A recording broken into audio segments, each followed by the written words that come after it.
लगातार हमारे महिला सांसदों की संख्या बढ़ रही है, उनका योगदान भी बढ़ रहा है। मंत्री परिषद में भी उनका योगदान बढ़ रहा है। आज सामाजिक क्षेत्र हो, राजनीतिक क्षेत्र हो, शिक्षा का क्षेत्र हो, खेलकूद का क्षेत्र हो, क्रिएटिव वर्ल्ड की दुनिया हो, जीवन के हर क्षेत्र में महिलाओं का योगदान, महिलाओं का प्रतिनिधित्व देश के लिए गौरव दिलाने वाला रहा है। विज्ञान के क्षेत्र में, खास करके स्पेस टेक्नोलॉजी में उनके योगदान की सराहना हर हिंदुस्तानी बड़े गर्व के साथ कर रहा है। और इन सब की सबसे बड़ी प्रेरणा हमारा संविधान है। आदरणीय सभापति जी, हमारा देश बहुत तेज गति से विकास कर रहा है। भारत बहुत ही जल्द विश्व की तीसरी बड़ी आर्थिक शक्ति बनने की दिशा में बहुत मजबूत कदम रख रहा है। और इतना ही नहीं, ये 140 करोड़ देशवासियों का संकल्प है कि जब हम आजादी की शताब्दी मनाएंगे, हम इस देश को विकसित भारत बना करके रहेंगे। ये हर भारतीय का संकल्प है, ये हर भारतीय का सपना है। लेकिन इस संकल्प से सिद्धि के लिए सबसे बड़ी आवश्यकता है, वो है भारत की एकता। हमारा संविधान भी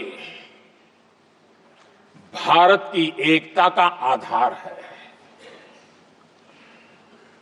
हमारे संविधान के निर्माण कार्य में इस देश के बड़े बड़े दिग्गज थे, स्वतंत्रता सेनानी थे, साहित्यकार थे, विवेचक थे, सामाजिक कार्यकर्ता थे, शिक्षाविद थे,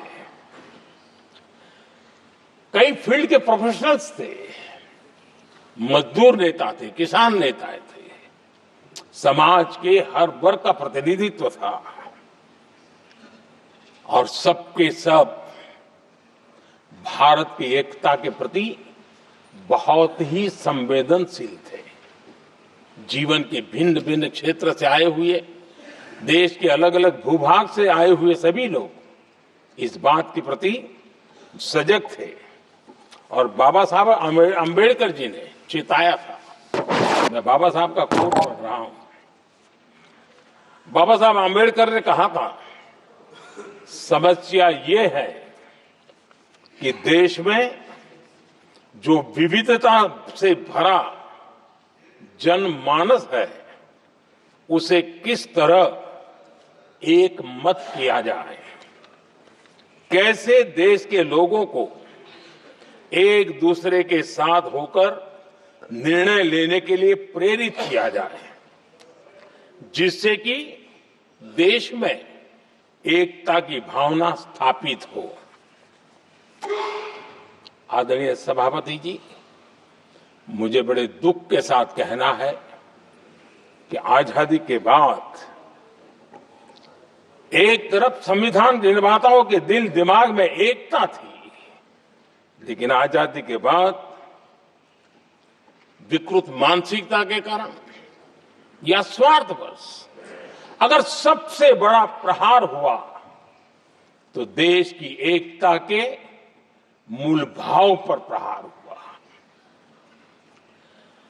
विविधता में एकता, ये भारत की विशेषता रही है।